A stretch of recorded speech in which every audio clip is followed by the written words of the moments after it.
Controversial mirrored linear megacity called The Line, which is part of Saudi Arabia's most ambitious project, Neom City.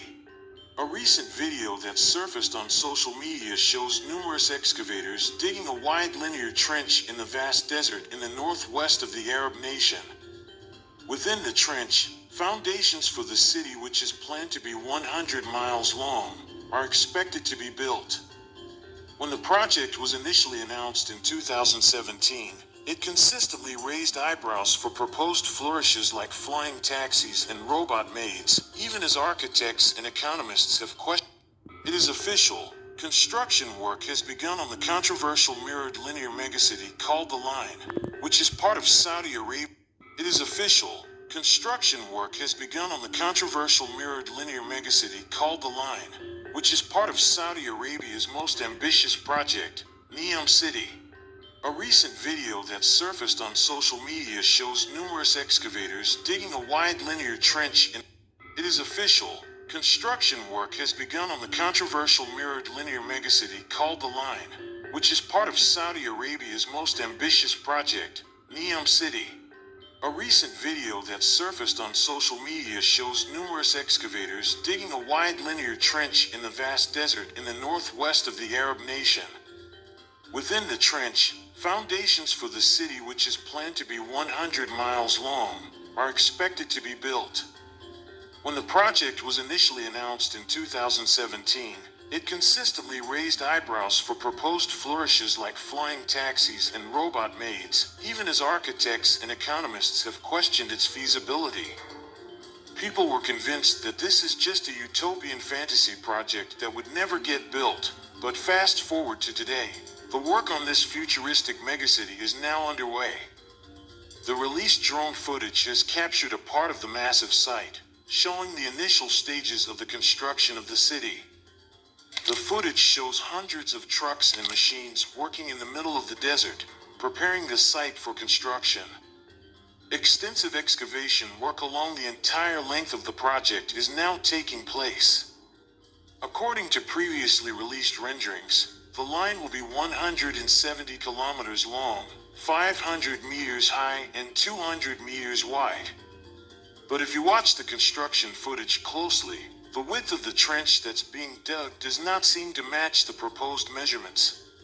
The images that were released just a few months ago show large park areas, rivers and waterfalls, sports complexes, residential and commercial space inside of this massive structure. 200 meters is roughly the size of 2 American football pitches, and the trench seen in the drone footage is much smaller. The actual size of the line would ideally be 3 times the size of this trench, therefore there is reason to believe that this excavation could just be preparatory work for the underground high-speed transport system that is planned to be built underneath the length of the city. The line is arguably the most dramatic project in the world of architecture and construction right now. It has been designed to house 9 million people, and it will be higher than the Empire State Building, with a gigantic elegant mirror glass facade.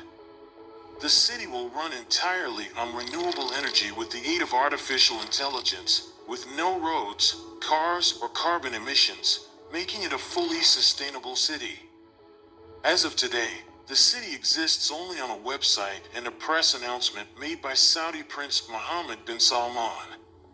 Despite the flashy announcement, many design experts believe that the technology for such a city doesn't exist yet.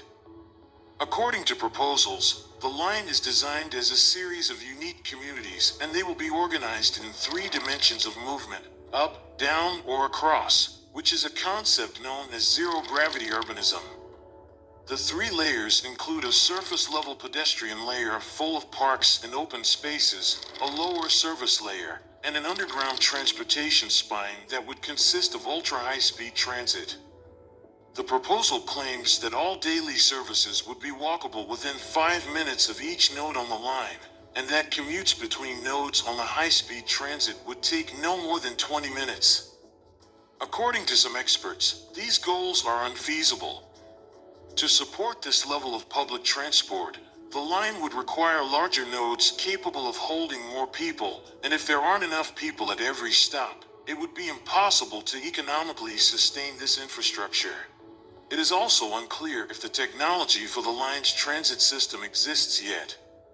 Traveling 100 miles in 20 minutes would require a speed of 318 miles per hour, which outperforms existing high-speed rail by a long shot. Eurostar trains in Europe travel at about 199 miles per hour, and some of China's high-speed rail trains reach speeds of 236 miles per hour. Theoretically, the Hyperloop technology being developed by Elon Musk could manage the journey, but even that technology is still at least a decade away from use. Before we continue, if you would like to learn more about billion-dollar construction projects around the world, be sure to subscribe to this channel for more interesting videos. Behind all the innovation, some see this project as the most expensive publicity stunt in history, which is meant to distract the world from the harsh truth. While the dominant narrative is that NEOM is being built on untouched land, the area is actually part of the Red Sea coastline, which has long been one of Saudi Arabia's most neglected territories. There are indeed several towns that exist there that are home to 20,000 people who are part of a nomadic tribe known as the Huwaitat. There is no place for them in the plans for NEOM, and in April 2020, the Saudi government planned to take over the land of the Huwaitat people, who have been farming in this province for several generations. One of the members who refused to hand over his ancestral land was eventually killed by the police, and soon after, his death sparked a wave of criticism from human rights defenders. Very recently, it was reported that 3 more members of the tribe, arrested for protesting against their forced eviction, have been sentenced to death. While the forceful removal of indigenous people may seem like a huge roadblock, it is just the tip of the iceberg. Saudi Arabia's desert climate is characterized by one factor in particular: extreme heat. To counter that, the mirrors on the outside of the skyscrapers will reflect it away from the buildings inside the line. This could create all sorts of consequences, given how enormous they would need to be. Areas where the sun is reflected off the mirrors would double in heat, and any objects in the vicinity would possibly melt. Also, environmental planning experts criticize the project as they believe that the very size and length of the mirror line will disrupt the routes of migratory birds. Not just that, several wild animals will be displaced, and dynamics of groundwater flow will be affected. Considering the line's enormous size, it would be impossible to build a 500-meter-tall building out of low-carbon materials, and constructing the line would require a phenomenal quantity of steel, glass, and concrete. Despite the line being free of greenhouse gas emissions and operating on 100% renewable resources, its construction would produce more than 1.8 billion tons of carbon dioxide, which is equivalent to more than 4 years of the UK's entire emissions. This would counteract much of the proposed green initiatives. In order to build the line and see its completion, Saudi Arabia will have to overcome both internal and external challenges around financial and technical feasibility. The biggest economic challenge is that Saudi Arabia has not been able to achieve much success in attracting financial resources and investment from foreign governments and companies. The reason being many Western countries and companies boycotting the kingdom and its prince over records of human rights violations.